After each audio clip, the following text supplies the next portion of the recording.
আসসালামু আলাইকুম, আপনারা দেখছেন দা বাংলা মিডিয়া ইউটিউব চ্যানেল। আজকে পীরজাদা জুনায়েদ সিদ্দিকীর আপনাদের ওয়াজ শোনাবো। আপনারা ভিডিওটি স্কিপ না করে শেষ পর্যন্ত মনোযোগ সহকারে শ্রবণ করবেন।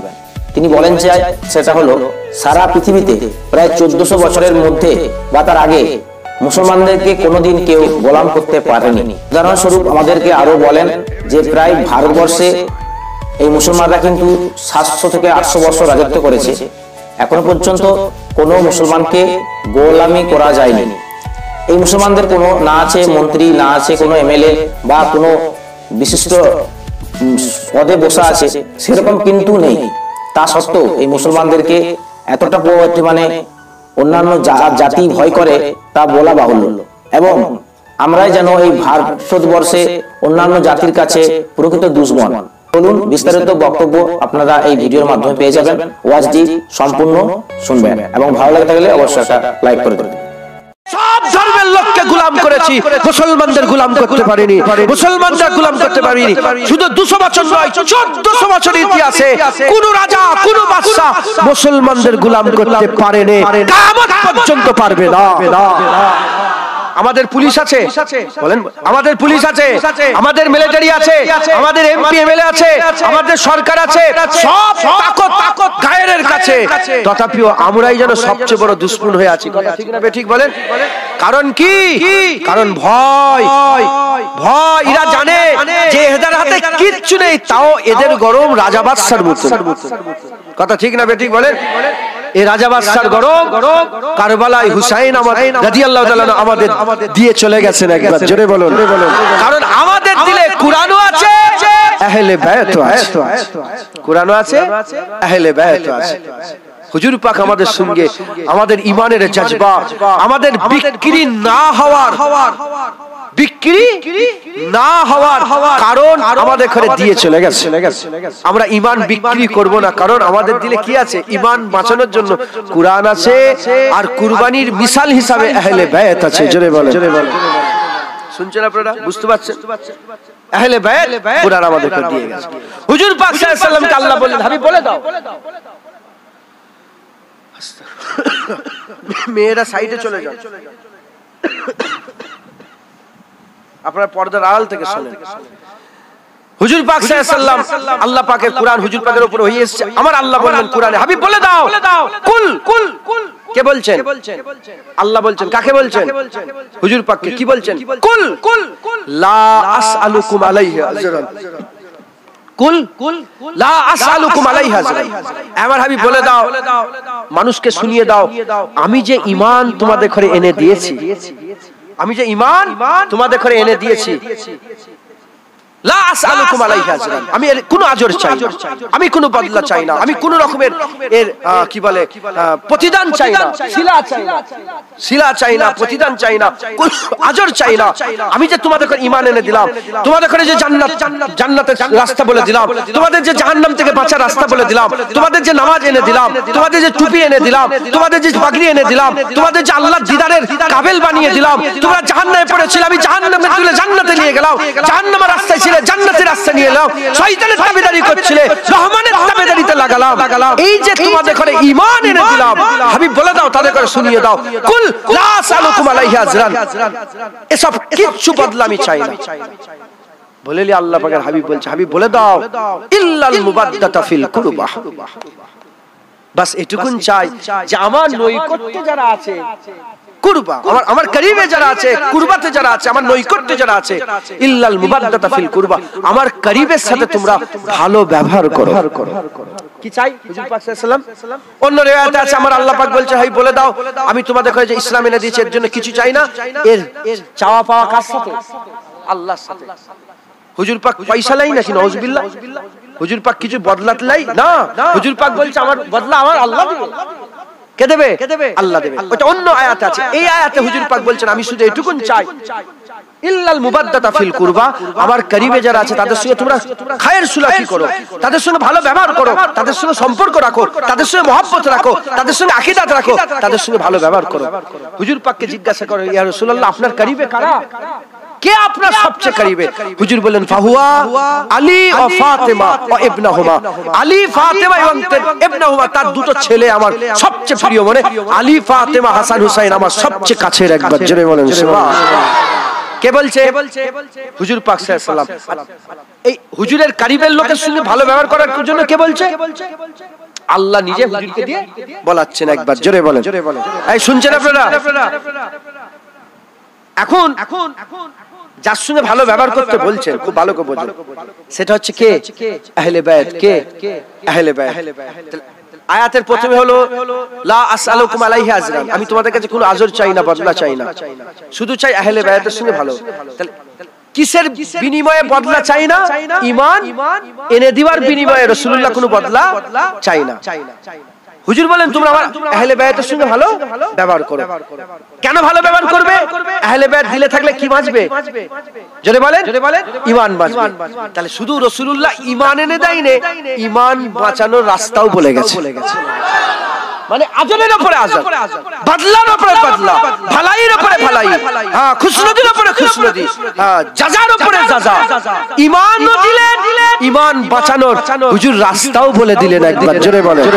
আর একটু জোরে হবে না সুবহানাল্লাহ? মুসলমানের ছেলেরা, এ নবীর উম্মত উম্মতিরা, আমাদের সকলকে কি করতে হবে? হুজুর পাকের মহব্বত রাখতে হবে, হুজুর পাকের আহলে বায়তের মহব্বত রাখতে হবে, কুরআনের মহব্বত রাখতে হবে, আর আহলে বায়তের মহব্বত রাখতে হবে, কুরআনের মহব্বত, আহলে বায়তের মহব্বত সিনার মধ্যে জড়িয়ে রাখতে হবে। হাসান হুসাইন আম্মা ফাতেমা হযরত আলী হুজুরের মহব্বত আমাদের অন্তরে রাখতে হবে। জেনে রেখে দেবেন, আমার আল্লাহ পাক আহলে বায়তের ইজ্জত বড় করেছে, সম্মান বড় করেছে। হুজুর পাক সাল্লাল্লাহু হাদিস পাকের মধ্যে জানিয়ে দিয়েছেন, সেই হাদিস সবাই জানেন, আপনারা অনেকবার শুনেছেন, লা ইউমিনু আহাদুকুম হাত্তা আকুনা হাব্বা ইলাইহি মিন ওয়ালিদিহি ওয়া ওয়ালাদিহি ওয়ান নাস আজমাইন। লা ইউমিনু আহাদুকুম, কেউ একজন মুমিন হতে পারবে না হাত্তা আকুনা হাব্বা ইলাইহি, যতক্ষণ আমাকে সে ভালোবাসছে, মিন ওয়ালিদিহি ওয়া ওয়ালাদিহি, তার ছেলে পুলে, তার বাপ মা, ওয়ান নাস আজমাইন, এবং সমস্ত মানুষের থেকে বেশি। কি বুঝলেন? মুমিন হতে পারবে না একজন বান্দা যতক্ষণ না তার বাপের থেকে নবীকে বেশি ভালোবাসছে, তার মায়ের থেকে বেশি নবীকে ভালোবাসছে, তার ছেলের থেকে বেশি মহব্বত করছে, তার স্ত্রীর থেকে বেশি মহব্বত করছে, তার দাদর থেকে বেশি মহব্বত করছে, তার মামুর থেকে বেশি মহব্বত করছে, সমস্ত মানুষের থেকে বেশি মহব্বত করছে। অন্য রিওয়ায়াতে এসেছে মিন নাফসি, তার নিজের জানের থেকেও বেশি রাসূলুল্লাহকে মহব্বত করলে সে মুমিন হবে। অন্য রিওয়ায়াতে এসেছে হুজুর পাক বলছে, যতক্ষণ পর্যন্ত মুমিন হতে পারবে না কোনো বান্দা যতক্ষণ না সে তার পরিবারের থেকে আমার পরিবারকে বেশি মহব্বত করছে, তার আওলাদের থেকে আমার আওলাদকে যতক্ষণ না বেশি মহব্বত করছে, এবং তার জাতের থেকে বেশি নবীর জাতকে যতক্ষণ না মহব্বত করছে, একজনও মুমিন হতে পারবে না। তাহলে হুজুর পাকের আহলে বায়তের মহব্বত আমাদের কি? জোরে বলেন।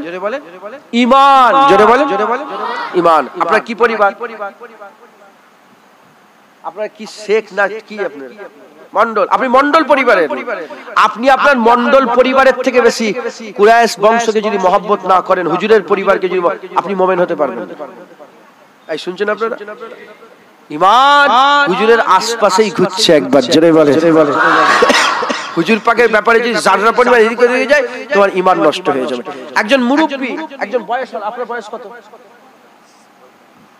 আপনি তো বেশি মুরব্বি হন না, তাহলে বাপ জানেন এই 60 বছর। আপনার বয়স কত? 70 বছর। কত বছর বয়স বলেন? খুব ভালো করে বুঝলেন, 70 বছর বয়স। আমি 20 বছর ছেড়ে দিলাম। 20 বছর, তাহলে বাঁচে কত? 50 বছর নামাজ পড়েছে।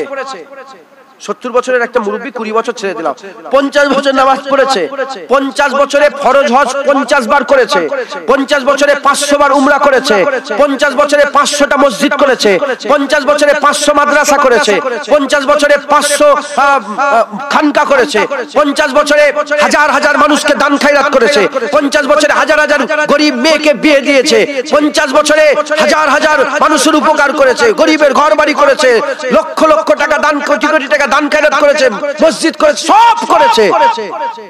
এত আমল 70 বছর বয়সে নিয়ে বসে আছে, একটা দাড়ি পাল্লায় চাপানো হলো। উল্টো দিকে 50 বছর নয়, 50 মাস নয়, 50 দিন নয়, 50 ঘন্টা নয়, 50 মিনিট নয়, 50 সেকেন্ড নয়, 5 সেকেন্ডও নয়, 1 সেকেন্ডও নয়, এর থেকেও কম সময়ে কেউ যদি নবীর সাথে বিয়াদবি করে ফেলে, আনতাহাবাতা আমালুকুম ওয়া আনতুম লা তাশউরুন, কুরআন বলতে তার সব আমল বরবাদ হয়ে যাবে, সে বুঝতে পারবে না। আল্লাহ পাকের দরবারে বলেন, আল্লাহ পাকের দরবারে বলেন, এই 50 বছরের এত ইবাদতের দাম বেশি না নবী পাকের ইজ্জতের দাম বেশি, নবী পাকের সম্মানের দাম বেশি? বলেন। তাহলে আপনি কি করবেন? আগে আমল খেয়াল করবেন, আগে নবী পাকের খেয়াল করবেন। এটা আমল, হুজুর পাক আমাদের ঈমান, একবার জোরে বলেন সুবহানাল্লাহ। তাই আমাদের পরিবার হুজুরের পরিবারে কুরবান, আমাদের আওলাদ হুজুরের আওলাদের নামে কুরবান, আমাদের জাত হুজুরের জানে কুরবান, আমাদের জাত হুজুরের জাতে কুরবান, আমাদের বাবা হুজুরের বাবায় কুরবান, আমাদের দাদু হুজুরের দাদুতে কুরবান, আমাদের সমস্ত কিছু হুজুর পাক যেখানে একবার কদম ফেলেছে সেই পা লাগা মাটিতে আমাদের সবকিছু কুরবান, একবার জোরে বলেন। কথা ঠিক না বেঠিক? কথা ঠিক না বেঠিক বলেন? মুসলমান, হুজুর পাক সাল্লাল্লাহু আলাইহি ওয়াসাল্লাম আমাদের ঘরে ঈমানও দিয়েছেন, ঈমান বাঁচানোর রাস্তাও বলে গেছেন। ঈমান বাঁচানোর রাস্তা হচ্ছে কি? আহলে বায়াত, কুরআন, দুটোই দরকার, জোরে বলেন। মুসলমানের ছেলেরা, হে নবীর উম্মত উম্মতিরা, হুজুর পাক সাল্লাল্লাহু আলাইহি ওয়াসাল্লাম বলছেন, আমার আহলে বায়াতের মাকাম আল্লাহ এত বড় করে দিয়েছে, আমার আহলে বায়াতের সম্মান আল্লাহ এত বড় করে দিয়েছে। আমার আহলে বায়াতের উদাহরণ হচ্ছে সাফিনায়ে নূহের মতন। কিসের মতন? সাফিনায়ে নূহ। সাফিনা মানে জানেন আপনারা? নৌকা। কি বলেন? নৌকা, জাহাজ। হে নবীর উম্মত উম্মতিরা, হুজুর পাক সাল্লাল্লাহু আলাইহি ওয়াসাল্লাম বলছেন, আমার আহলে বায়াতের উদাহরণ সাফিনায়ে নূহের মতন। সাফিনায়ে নূহের মতন, যেমন সাফিনায়ে নূহ যখন ছিল, হযরত নূহ আলাইহিস সালামের যে নৌকাটা ছিল, সেই নৌকাটার মর্তবা মর্যাদা এমন, নৌকায় যারা ছিল আল্লাহর আযাব থেকে বেঁচে গেছে, আর নৌকার বাইরে যারা ছিল আল্লাহর আযাবে মুবতালা গর্ক হয়ে গেছে, আল্লাহর আযাবে পতিত হয়েছে। হুজুর পাক বলছেন, আমার আহলে বায়াত ওই নূহ আলাইহিস সালামের নৌকার মতন, যারা আহলে বায়াতের পক্ষে থাকবে আল্লাহর আযাব থেকে বেঁচে যাবে, আর যারা আহলে বায়াতের বিপক্ষে থাকবে আল্লাহর আযাবে মুবতালা হয়ে যাবে। তাই আমরা আল্লাহর আযাব থেকে যদি বাঁচতে চাই, আমরা আহলে বায়াতের বিপক্ষে এজিদের দলে আমরা নয়, আমরা আমাদের বাপ দাদু, আমরা আমাদের নসল ইনশাআল্লাহ হুসাইনের দলে থাকবে। আল্লাহু আকবার, মাশাআল্লাহ। কথা ঠিক না বেঠিক বলেন? আমরা হুসাইনি, আমরা হুসাইন হুজুরের দলে থাকব। আমাদের বাচ্চারা হুসাইনি, বাচ্চারা বলেন জোরে বলেন, আমরা হুসাইনি, আমরা হুসাইন হুজুরের দলে। অনেক মোল্লা মৌলবী আছে, তারা বলে যে এজিদকে গাল দেওয়া যাবে না, এজিদকে জাহান্নামী বলা যাবে না, এজিদ রাদিয়াল্লাহু তাআলা আনহু এজিদ হচ্ছে এমন তেমন, আছে না নেই? হ্যাঁ, আমাদের একটা কথা আমরা বলে দিয়ে যাই, সব কথা বলে দিয়ে যাই, আমাদের আকীদা সব কথা বলে দিয়ে যাই। আর আপনারাও সাধারণ মানুষ, চাষবাস করেন, নানা রকমের কাজে ব্যস্ত থাকেন, আপনারাও তো বোঝেন না। আমিও মূর্খ সেজে আপনারাও বলবেন আমরাও মূর্খ, অত আমাদের জ্ঞান নেই। আমরা এটুকু বুঝি 1400 বছর আগে এজিদকে হুসাইন মেনে নেয় না, 1400 বছর পরে হুসাইন হুজুরের নানার উম্মত এজিদকে কোনোদিন মেনে নেবে না। 1400 বছর আগে এজিদকে মেনেছিল হুসাইন রাদিয়াল্লাহু তাআলা হুজুর মেনেছিলেন, ওই শয়তান এজিদকে মেনেছিল। যখন শয়তান এজিদকে হুসাইন হুজুর মানেন না, হুসাইন হুজুরের নানার উম্মত কি করে মানবে? মানবেন আপনারা? অনেকে আছে, আবার অনেক আবার আছে আহলে সুন্নাতুল দাবিদার এজিদের আব্বা আমিরে মুআবিয়াকে গালাগালি করে, আছে না নেই? আমিরে মুআবিয়া হুজুরকে গালাগালি করে। যারা গালাগালি করে তাদের করে আমরা বলবো, শোনো, আমিরে মুআবিয়াকে হযরতে হাসান হুজুর মেনে নিয়েছিলেন। হযরতে হাসান হুজুর আমিরে মুআবিয়ার সঙ্গে সুলহ করে নিয়েছিলেন, মীমাংসা করে নিয়েছিলেন। তাই হাসান হুজুর আমিরে মুআবিয়া হুজুরকে মেনেছে, তাই আমরা আমিরে মুআবিয়াকে মানি। হুসাইন হুজুর এজিদকে মানে না, তাই এজিদকে আমরাও মানি না। আকীদা বুঝতে পারলেন? তাই আমরা এজিদকে মানবো না, আমিরে মুয়াবিয়াকে হুসাইন হুজুর সুলহ করেছে, তাই আমিরে মুয়াবিয়া আমাদের জান, তিনি কাতেবে ওহী ছিলেন, তিনি রাসূলুল্লাহ সাহাবা ছিলেন। একবার জোরে বলেন সুবহানাল্লাহ। খুব ভালো করে বোঝেন।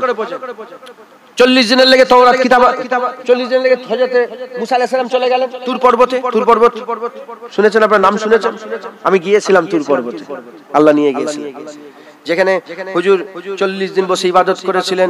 আল্লাহ পাকে নূরের তাজাল্লি পড়লো, পাহাড় পুরে সুরমা হয়ে ওই জায়গায় আমি সেজদা দিয়ে কপাল ঠুকে এসেছি। আল্লাহ পাকের রহমত নবীর কদমে সেলাই, ওইখানে গর্ত এখনো করা আছে, ওখানটায় সেজদা দিয়ে এসেছি। আর সেই পাহাড় এখনো রাখা আছে, যেখানে আল্লাহ পাকের নূরের তাজাল্লিতে পাহাড় পুরে সুরমা হয়েছিল। একবার জোরে বলেন, সে পাহাড় এখনো আছে। জোরে হবে না সুবহানাল্লাহ? আমি নিজের চামড়ার চোখে দেখে এসেছি। তো যাই হোক, 40 দিনের গেলেন, 40 দিন পরেতে আমার আল্লাহ পাক কি করলেন, হযরতে মুসা আলাইহিস সালামকে তাওরাত কিতাব দিলেন। তাওরাত কিতাব নিয়ে হযরত মুসা আলাইহিস সালাম যখন কওমে এসে মিশলেন, কওমে এসে মিশার সাথে সাথে দেখে কওমের লোকেরা গরুর বাছুরকে মাবুদ করে ফেলেছে। গরুর বাছুরকে মাবুদ করে ফেলেছে। যখন গরুর বাছুরকে মাবুদ করে ফেলেছে, হযরত মুসা আলাইহিস সালাম তাওরাতের তাকতিটাকে ফেললেন নিচেই, ফেলে হযরত হারুন আলাইহিস সালামের দাড়িটাকে ধরে ফেলেছে। কি করেছে শুনেন না আপনার ঘটনা? দাড়ি ধরেছে। আচ্ছা বলেন, নবীর দাড়ি ধরলে ঈমান থাকবে? এই নবীর দাড়িকে যদি ধরে ফেলে রাগে, ঈমান থাকবে? মুসা আলাইহিস সালাম কে? আল্লাহ পাকের নবী। আর হযরত হারুন আলাইহিস সালাম কে? আল্লাহ পাকের নবী। নবীর দাড়ি ধরেছে, এখানেও মশলা চলবে না। মাথায় ঢুকছে, বুঝতে পেরেছো? তাই সাহাবাদের ব্যাপার, ওখানে আমরা মাথা মারতে যাব না। আমরা শুধু এটুকুন বলবো, হাসান হুজুর আমিরে মুয়াবিয়াকে হুজুরকে মেনেছে, আমরা মেনে নিলাম। হুসাইন হুজুর এজিদকে মানে নে, আমরা এজিদকে মানি না। কথা ঠিক না? আমরা হুসাইন হুজুরের পক্ষে, আমরা আহলে বায়াতের পক্ষে, আমরা আহলে বায়াতের নৌকায়, আমরা ওদিকে অন্যদিকে পা দেব না। মুসলমানের ছেলেরাও এর বিরুদ্ধে আল্লাহ তো বড় করে দিয়েছে, হুজুরের সম্মান আল্লাহ তো বড় করে দিয়েছে, আর আহলে বায়াত হুজুরদের আল্লাহ পাক এত ইজ্জত বড় করেছেন। আকা মাওলানা রাসূলুল্লাহ সাল্লাল্লাহু আলাইহি ওয়াসাল্লাম তিনি নিজের পরিবারের কথা বলতে বলছেন, আহলে বায়াত শুধু নয়, আব্দুল মুত্তালিব, কাবা শরীফের মুতালি আব্দুল মুত্তালিব, মানে রাসূলুল্লাহ সাল্লাল্লাহু আলাইহি ওয়াসাল্লাম আব্বা জান আব্দুল্লাহ, তিনার আব্বা জান আব্দুল মুত্তালিব, হুজুর নিজের দাদু জানের নাম ধরে বলতে আরম্ভ করেছে। আব্দুল মুত্তালিবের বংশের কোন আওলাদের সঙ্গে কেউ যদি ভালাই করে, আর তার ভালাইতে সে যদি তাকে ভালাই না করতে পারে, আমি রাসূলুল্লাহ কিয়ামতে সাফায়াত করে দেব। বুঝতে পেরেছেন? বুঝতে পারলেন না? আব্দুল মুত্তালিব হুজুর রাসূলুল্লাহ দাদু। হুজুর বললেন আমার দাদুর বংশ, মানে কুরাইশ। হুজুরের দাদুর বংশ কি? কুরাইশ বংশের কোন আওলাদকে, কুরাইশ বংশের কোন আওলাদকে কেউ যদি ভালাই করে, আমি একদম শাগে মদিনা হুজুর পাকের দরবারের একটা কুত্তা, আমি নিজেকে অহংকার করছি না, তাকাব্বুর করছি না, আল্লাহ পাকের রহম, আমার আল্লাহ আমাকে কুরাইশে পাঠিয়েছে। কোথায় পাঠিয়েছে? কুরাইশে পাঠিয়েছে। এখন আল্লাহ না করেন, আমি কথা হিসাবে বলছি, ঈমান শর্ত। কি শর্ত বলেন? ঈমান। হুজুর পাক বলেছেন সরদারি আল্লাহ কুরাইশে দিয়েছে। কাফেরদের সরদারও কে? আবু জেহেল। কোথায়? কুরাইশে। আর হুজুর পাক সাল্লাল্লাহু আলাইহি ওয়াসাল্লাম কুরাইশে। কাফেরদের সরদার কুরাইশে, আর মুমিনদের সরদার, মানুষের সরদার, সবের সরদার কুরাইশে। মাথায় ঢুকছে? বুঝতে পেরেছেন? ঈমান শর্ত। কি শর্ত? ঈমান শর্ত। এখন ধরেন আমি দাদু জানের কথা বলি, ছোট হুজুর কেলা। যখন ছোট হুজুর কেলা আপনাদের গ্রামে এসেছেন, তখন তো রাস্তাঘাট আর মজবুত ছিল না, তিনার গাড়ি, অ্যাম্বাসেডর গাড়ি নিয়ে ঢুকেছেন, আর চাকা পুঁতে গেছে, চাকা পুঁতে গেছে। এখন আপনারা কি করবেন? এই কুরাইশ বংশের ছেলে, এই মনে করে কুরাইশ বংশের ছেলে, হুজুরের খানদানের ছেলে, আব্দুল মুত্তালিব হুজুরের ঘরের ছেলে, তুলে দিই। কি করবেন? তুলে দিলেন। এই যে তুললেন, তাহলে আপনি কাকে ভালাই করলেন? কুরাইশ বংশের ছেলেকে ভালাই করলেন। এই কুরাইশ বংশের ছেলেকে যে ভালাই করলেন, উসমান গনি হুজুর থেকে বর্ণিত, কুরাইশ বংশের ছেলেকে যে ভালাই করলেন, যাকে ভালাই করলেন তিনি যদি 50 টাকা দিয়ে যায়, তোমাকেও ভালাই করে দেয়। কিংবা তোমার চাকা পুঁতে গেল, উনি একটা তুলে দিলেন, তাহলে ভালাই হয়ে গেল, আজার মিটে গেল। যদি যাকে ভালাই করলেন সে যদি রিটার্নে ভালাই করতে না পারে। হুজুর পাক বলছেন তুমি চিন্তা করোনি, কিয়ামতে আমি রাসূলুল্লাহ তোমার ভালাই করে দেব। আচ্ছা এবার একটা মিসাল দিই, তাহলে পরিষ্কার হয়ে যাবে। জগৎ বিখ্যাত একটা মুনাফিক ছিল, নাম হচ্ছে আব্দুল্লাহ ইবনে উবাই। জগৎ বিখ্যাত মুনাফিকের নাম কি বলেন? আব্দুল্লাহ ইবনে উবাই নাম বলেন। ই হচ্ছে মুনাফিকের সরদার, সবসময় নবী পাকের কাছেই থাকতো আর হুজুর পাকের পেছনে 5 ওয়াক্ত নামাজ পড়তো। মুনাফিকের কি লিডার, কথা বুঝতে পারছেন? মুসলমানের ছেলেরা, হে নবীর উম্মত উম্মতিরা, খুব খেয়াল করে শুনেন। আব্দুল্লাহ ইবনে উবাই মুনাফিকের সরদার। এই আব্দুল্লাহ ইবনে উবাই একদিন রাসূলুল্লাহর দরবারে বসে আছে আর হুজুর পাক সাল্লাল্লাহু আলাইহি ওয়াসাল্লামের চাচা মানে আব্দুল মুত্তালিব হুজুরের বেটা, হুজুর পাক সাল্লাল্লাহু আলাইহি ওয়াসাল্লামের চাচা জানের জামাটা ফেটে গেছে, জামাটা ছিঁড়ে গেছে। যখন জামাটা ছিঁড়ে গেল, জামাটা ফেটে গেল, আকা মাওলানা রাসূলুল্লাহ বলছেন, কে আছো আমার চাচাকে একটা জামা দেবে। যে জামা দেবে সেই চাচার উপরে কি করবে? ভালাই করবে। কথা ঠিক না বেঠিক? এ নবীর উম্মত উম্মতিরা, কে আছো আমার চাচাকে একটা জামা দেবে? সবাই তো দিতে রাজি, কিন্তু সবাই জেসেমের সঙ্গে হুজুরের চাচা জানের জেসেমের মিল নাই। হুজুরের চাচা জানের জেসেম জাসিদ ছিল, বড় ছিল, চওড়া ছিল। সবাই জামা হুজুরের গায়ে হবে না, সবাই জামা হুজুরের গায়ে হবে না। কারো শরীর মোটা থাকে। আমি যখন যদি বলি আমার জামাটা আমি আপনাকে দেবো, সে যদি মোটা হয় সে কি করে আমার জামা পরবে? আমার জামা তো তার গায়ে হবে না। ওইরকম সব সাহাবার জামা হুজুরের গায়ে লাগবে না। ওই সময়তে ওই জায়গায় যে মুনাফিক বসছিল, আব্দুল্লাহ ইবনে উবাই হাত তুলে বলে, ইয়া রাসূলুল্লাহ যদি হুকুম দেন, হুজুর হুকুম দেন, আমি জামা দেবো।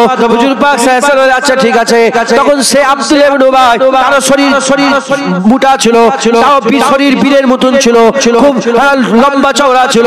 সে তার জামা খুলে তাকে দিয়ে দিল, সে তার জামা খুলে চাচাজানকে দিয়ে দিল, চাচাজানকে দিয়ে দিল।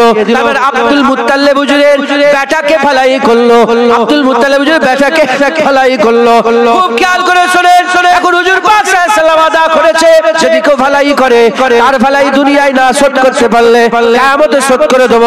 এবার আব্দুল্লাহ ইবনে উবাই সে তো মুনাফিক, কিয়ামতে যদি ফালাই করে তাহলে তো সুজা সাফায়াত করা হবে, কিয়ামতে তো ফালাই করা যাবে না। হুজুর পাক সাল্লাল্লাহু আলাইহি ওয়াসাল্লাম কি করলেন? আব্দুল্লাহ ইবনে উবাই যখন মরে গেল, ওই মুনাফিকের বাড়িতে হুজুর পাক সাল্লাল্লাহু আলাইহি ওয়াসাল্লাম গেলেন, নিজের জামা খুললেন, মুনাফিককে দিয়ে দিলেন। দুনিয়া কথা বলতে আরম্ভ করলো যে মুনাফিককে রাসূলুল্লাহ কেন জামা দিল, মুনাফিককে কেন রাসূলুল্লাহ জামা দিল। ওই সময়তে হুজুর পাক সাল্লাল্লাহু আলাইহি ওয়াসাল্লাম বললেন, দেখো এ আমার চাচাকে ভালাই করেছে, চাচাকে ভালাই করেছে, আমি একে কিয়ামতে ভালাই করতে চাই না বলে আমি আমার জামা একে দিয়ে দিলাম, আমি আমার জামা একে দিয়ে দুনিয়ার ভালাই দুনিয়ায় করে দিলাম, কিয়ামতে আর ভালাই করব না। এ নবীর উম্মত উম্মতিরা, একটা মুনাফিক যদি হুজুর পাকের দাদর খানদানের আওলাদকে ভালাই করলে রাসূলুল্লাহ জামা খুলে দিয়ে দেয়। এ মুসলমানের ছেলেরা, আপনারা যদি হুজুরের আহলে বায়তের সঙ্গে ভালো ব্যবহার করেন, হুজুরের আহলে বায়তের মহব্বত রাখেন, হুজুর পাক সাল্লাল্লাহু আলাইহি ওয়াসাল্লামের পিয়ার রাখেন, হুজুরের আওলাদের পিয়ার রাখেন, ইনশাআল্লাহ এর সাজা বদলা নিশ্চয় আমার আল্লাহ দান করে দেবে। যারা হবে না সুবহানাল্লাহ। আপনারা সকলে হুজুরের আওলাদদের খেয়াল রাখবেন। আমি এগুলো বলছি না আমার জন্য না, আমি হুজুরের আওলাদ না, হুজুরের বংশ আমার বংশ, হুজুর পাকের বংশটাই আমার বংশ, ঠিক আছে, কিন্তু আহলে বায়ত না। আলী হুজুর পাক, আলী হুজুরের অনেক বিবি ছিলেন, ওনার আরো বিয়ে শাদী ছিল, সেখান থেকে অনেক ছেলে পুলে আল্লাহ দিয়েছেন। আবু বকর বিন আলী, ওমর বিন আলী, উসমান বিন আলী, আব্বাস বিন আলী, এগুলো সব আল্লাহ পাক অন্য রাসূল থেকে দিয়েছেন। কিন্তু ইনারা কেউ আহলে বায়ত না। আহলে বায়ত আম্মা ফাতেমা, হাসান হুসাইন, ইনারা আওলাদ, যেমন হযরত আলী আকবর, আলী আসগার, আইন কি বলে আলী আসগার, হযরত আলী আউসাদ, জাইনাল আবেদিন, তিনারা আওলাদ, জাফর সাদেক, মোহাম্মদ বাকের, মুসা কাযিম, হযরত আলী রাজা, হযরত ইমাম তাকি, এসব হুজুরের আওলাদ আহলে বায়ত। বড় পীর আব্দুল কাদের জিলানী হুজুরের আহলে বায়ত। একবার জোরে বলেন সুবহানাল্লাহ। এই নাসল হাসান হুসাইন। অনেক আবার ভণ্ড সৈয়দও আছে না নাই? হ্যাঁ, ভণ্ড সৈয়দ আছে, আসল সৈয়দ আমার ওখানে একজন আসল সৈয়দ আছেন। একটুখানি আল্লাহ মাফ করেন, কিছু কিছু খাস ছেলে হয় না, গ্রামে পাড়ায় থাকে না খাস ছেলে, হ্যাঁ মুখটা ছোট মতন, একটুখানি অত শরিয়াত যাদের উপর লাগু নেই। আমি বলতে চাইছি না, কি বুঝতে পারছেন আপনারা? হ্যাঁ, আমার নুরুদ্দিন শাহজাহান নাম শুনেছেন আপনারা? মেজুল্লাহ হুজুর কেবলা ছোট শাহজাহান, নুরুদ্দিন শাহজাহান, উনি যখন উনাকে দিতেন সৈয়দ ফ্যামিলিতে, সৈয়দ ফ্যামিলি এই সাদকা দেয়া যাবে বলেন না? এই যাকাত ফিতরা সাদকা এসব দেয়া যাবে না, দেয়া যাবে না। কিন্তু উনি খাস, উনি চাইতেন সবার কাছ থেকে, এখনো আল্লাহ হায়াতে রেখেছে, উনি চান সবার কাছ থেকে।